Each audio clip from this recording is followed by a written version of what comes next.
अक्सर हम सुनते हैं कि बच्चों का डेवलपमेंट स्लो हो रहा है।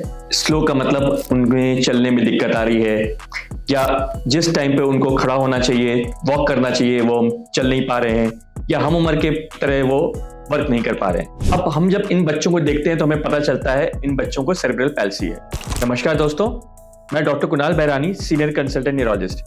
आज इस वीडियो में हम बात करेंगे सेरेब्रल पैल्सी की। सेरेब्रल पैल्सी क्या होता है, इसके सिम्टम्स क्या होते हैं, इस बीमारी के लक्षण कैसे हैं, इसको हम कैसे पहचानें और हम उसका ट्रीटमेंट कैसे करें। तो सेरेब्रल पैल्सी जो है एक कॉमन न्यूरोलॉजिकल प्रॉब्लम है जिसमें दो वर्ड आता है, सेरेब्रल और पैल्सी। अगर हम बात करें कि सेरेब्रल पैल्सी क्या होती है, तो ये एक ऐसी बीमारी होती है जो पैदा होती है क्योंकि ब्रेन में ऑक्सीजन की मात्रा कम हो जाती है। अब ये किन वजह से हो सकती है? ये सेरेब्रल पैल्सी कॉमनली 3 वजह होती हैं। ये ऑक्सीजन की मात्रा कमी हो सकती है अगर बच्चा जब मां के पेट में रहता है।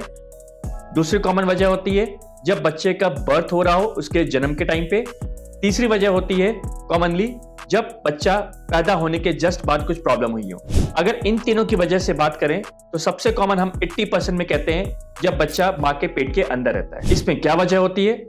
जैसे कि अगर मां को कोई, जब उसकी प्रेगनेंसी है, कहीं किसी तरह का इन्फेक्शन हो जाए, टॉर्च इन्फेक्शन, HIV इन्फेक्शन, या फिर ब्लड प्रेशर हाई रहता हो मां का, या फिर कहीं कोई चोट लग जाए, या प्रॉपर तरीके से मेडिकेशंस ना चल रही हो उनको, आयरन की कमी हो, कैल्शियम की कमी हो, थायराइड की प्रॉब्लम हो, ये कुछ ऐसी कॉमन वजह होती हैं जिनमें सेरेब्रल पैल्सी होने का खतरा बढ़ जाता है। या किसी कारणवश ब्रेन प्रॉपर तरीके से डेवलप ना हो पाए, ऑक्सीजन प्रॉपर तरीके से ना पहुंच पाए, जिसकी वजह से सेरेब्रल पैल्सी हो सकती है बच्चे को। दूसरी कॉमन वजह, बच्चा जब पैदा होता है, इस दौरान कई बार हम देखते हैं कि लेबर में पेशेंट चले जाते हैं, लेकिन वो लेबर प्रोलॉन्ग हो जाता है, एक लंबा खिंच जाता है, तब सेरेब्रल पैल्सी होने के चांसेस बढ़ जाते हैं। या फिर किसी तरह का कोई complicated labour, complicated surgery during pregnancy, जब बच्चा पैदा हो रहा है, हो जाए, तब भी सेरेब्रल पैल्सी होने का खतरा बढ़ जाता है। एक तीसरी वजह जो मैंने बताई, बच्चा जब पैदा हो जाता है उसके बाद अगर किसी तरह का कोई इन्फेक्शन हो जाए बच्चे को, कॉमन ब्रेन इन्फेक्शन हो जाए या किसी तरह का इन्फेक्शन हो जाए, उसमें भी सेरेब्रल पैल्सी होने का खतरा बढ़ जाता है। अब ये तो हुई वजह की। इनके सिम्टम्स क्या होते हैं, इनको हम कैसे पहचानें? सेरेब्रल पैल्सी का सबसे इंपॉर्टेंट जो सिम्टम होता है वो होता है उसका डेवलपमेंट में प्रॉब्लम, मोटर डेवलपमेंट में। मोटर डेवलपमेंट मतलब जब बच्चा खड़ा होने वाला हो, या जब उसका टाइम हो कि वो खड़ा हो रहा है, चल रहा है, वो उस टाइम पे नहीं हो पा रहा है। जैसे कि 1 साल पे बच्चा तकरीबन खड़ा होके थोड़ा चलने की कोशिश करने लगता है, 1.5 साल पे दौड़ना शुरू कर देता है। ऐसे बच्चे सेरेब्रल पैल्सी वाले पीछे होते हैं। ये उस उम्र में नहीं चल पाते हैं जिस उम्र में नॉर्मल बच्चे चलना शुरू कर देते हैं। जब हम ऐसे बच्चों को एग्जामिन करते हैं तब हमें पता चलता है इनको सेरेब्रल पैल्सी है। इनके जो हाथ पाए हैं इनमें अकड़न आने लगती है, और तब हम इनको डायग्नोज करते हैं कि इनको सेरेब्रल पैल्सी है। ये 3-4 टाइप की होती है।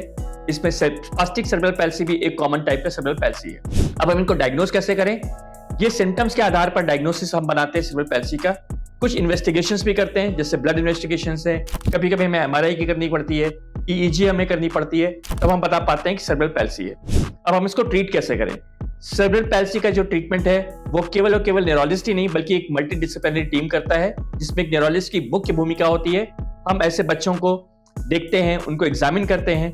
अगर हमें पता लगता है कि मरीज में, बच्चे में अकड़नपन ज्यादा है, तो हमें दवाइयां या इंजेक्शन, बोटॉक्स देना पड़ता है। बच्चे को कभी कभी स्पीच थेरेपी की जरूरत होती है क्योंकि इनकी स्पीच में प्रॉब्लम होती है। फिजियोथेरेपी का बहुत अहम रोल होता है क्योंकि इन मरीजों को, बच्चों को अक्सर क्योंकि मांसपेशियों में दिक्कत आती है, तो बराबर फिजियोथेरेपी होनी चाहिए। तो आज के वीडियो में जैसे मैंने समझाया सेरेब्रल पैल्सी की वजह क्या है, इनकी ट्रीटमेंट क्या ऑप्शन है, मुझे लगता है आज आपको काफी हद तक समझ में आया होगा सेरेब्रल पैल्सी के क्या सिम्टम्स हैं और हम कैसे इसे पहचान सकते हैं। Thank you.